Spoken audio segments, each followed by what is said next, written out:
अस्सलाम वालेकुम प्यारे स्टूडेंट्स, कैसे हैं आप लोग? ठीक है। हमारे YouTube channel conceptual lecture series को सब्सक्राइब करें, लाइक करें, शेयर करें। आज हमारा इसी चैप्टर का 10th में से जो नेक्स्ट टॉपिक है वो है रिफ्रैक्शन के बारे में। अभी जो हमने इससे पहले जो पढ़ा है वो रिफ्लेक्शन थी। अब रिफ्रैक्शन क्या होती है इसको आप समझिएगा। देखिए, रिफ्रैक्शन बेसिकली क्या है? This is the bending of light when the light passes through a transparent medium, light bends.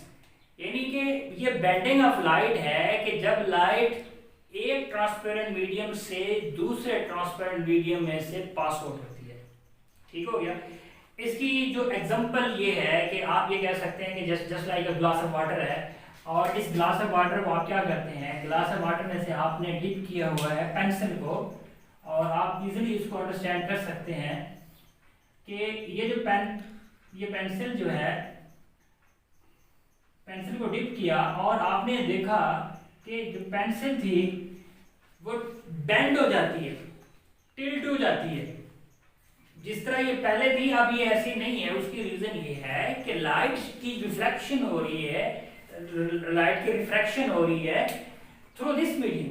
अब दो मीडियम थे ना हमारे पास, एक एयर मीडियम है, देन आपके पास ये वाटर, ये भी एक मीडियम के तौर पे एक्ट कर रहा है। ठीक है। तो लाइट डिफरेंट ट्रांसपेरेंट मीडियम में से गुजरती है और बेंड हो जाती है, इसको हम रिफ्रैक्शन कहते हैं।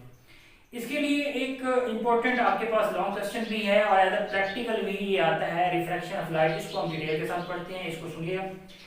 इसके लिए हमने दो मीडियम कंसीडर किए हुए हैं। अब फर्स्ट मीडियम हमारे पास एयर है और सेकंड हमारे पास गिलास, शीशा जिसको कहते हैं, गिलास। ये गिलास स्लैब, रेक्टेंगुलर गिलास स्लैब इसको कहते हैं।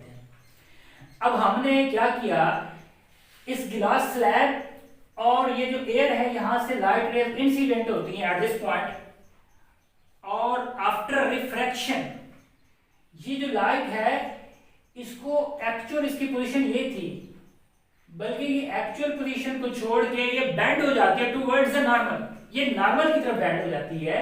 इसी तरह से जब ये इस पॉइंट पे पहुंचती है तो ये लाइट रेज इमर्ज हो जाती है, बाहर निकल जाती है, और फिर हम ये ऑब्जर्व करते हैं कि ये जो लाइट रेज थी ये नॉर्मल से दूर हो जाती हैं, फिर भी बेंड ही हुई लेकिन ये दूर हो जाती हैं। अब हम इसको डिटेल के साथ ये देखते हैं कि ये जो लाइट रेज थी ये इंसिडेंट होती हैं। जैसे ही इंसिडेंट होती हैं तो हमें ये पता है कि ये इंसिडेंट, इसको हम इंसिडेंट रेज कहेंगे। सबसे पहले तो ये इसको नाम देना बहुत जरूरी है। अब ये एंगल बना हमारे पास नॉर्मल और इंसिडेंट रेज के दरमियान, इसको आप इंसिडेंट एंगल कहते हैं। ये हमारे पास इंसिडेंट एंगल है। इसके बाद लाइट रेज पास आउट होती है, बेंड हुई और पास आउट भी हुई, तो ये हमारे पास जो रे कहलाएगा इसको हम रिफ्रैक्टेड रे कहते हैं, रिफ्रैक्टेड रेज। अब रिफ्रैक्टेड रेज क्या हुई है, जब इस पॉइंट पे पहुंचती है तो फिर ये इमर्ज हो जाती है, तो इसको इमर्जेंट रे कहते हैं।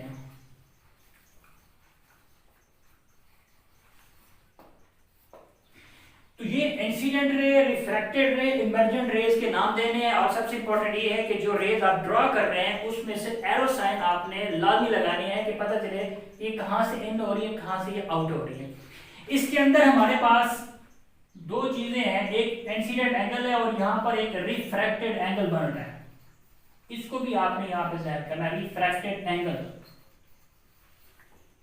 जैसा कि हम रिफ्लेक्शन में लॉज ऑफ रिफ्लेक्शन पढ़ चुके हैं, उसी तरह से रिफ्रैक्शन के भी लॉज हैं।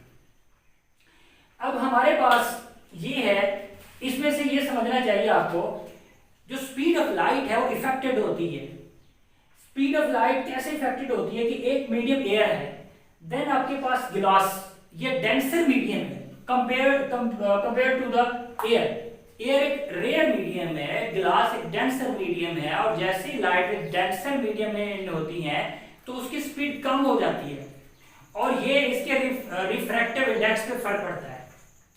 रिफ्रैक्टिव इंडेक्स भी हमारे पास मटेरियल की डेंसिटी को बताता है।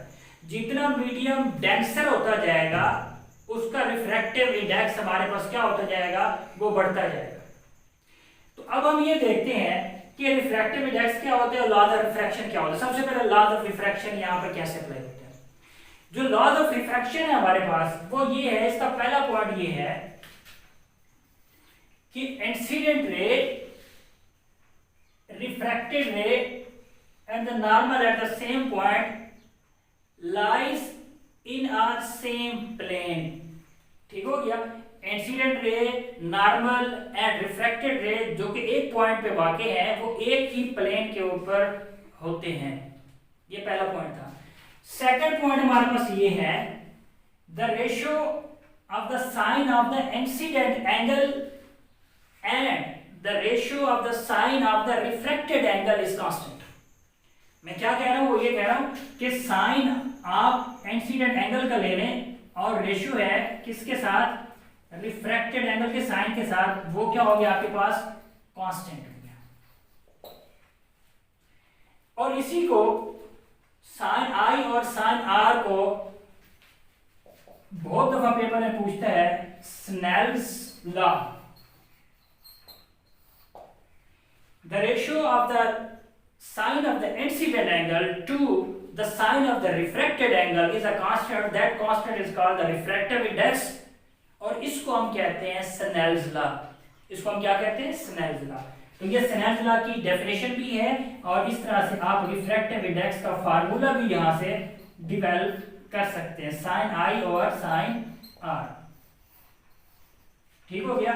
स्नेल्स लॉ भी ये इसकी डेफिनेशन भी है और रिफ्रैक्टिव इंडेक्स का भी ये फार्मूला है।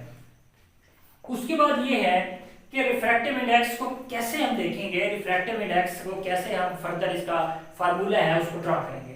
देखिए अभी मैं आपको बता रहा हूं कि रिफ्रैक्टिव इंडेक्स ये साइन आई और साइन आर की रेशियो को कहते हैं। अब रिफ्रैक्टिव इंडेक्स होता ये है कि लाइट की स्पीड, जो लाइट की स्पीड है हमारे पास वो ये है, एयर में डिफरेंट है, मीडियम किसी और ट्रांसपेरेंट मीडियम जो अभी हमने ग्लास कंसीडर किया हुआ है इसमें डिफरेंट है। डिफरेंट का मतलब ये है कि इसमें कम हो जाती है।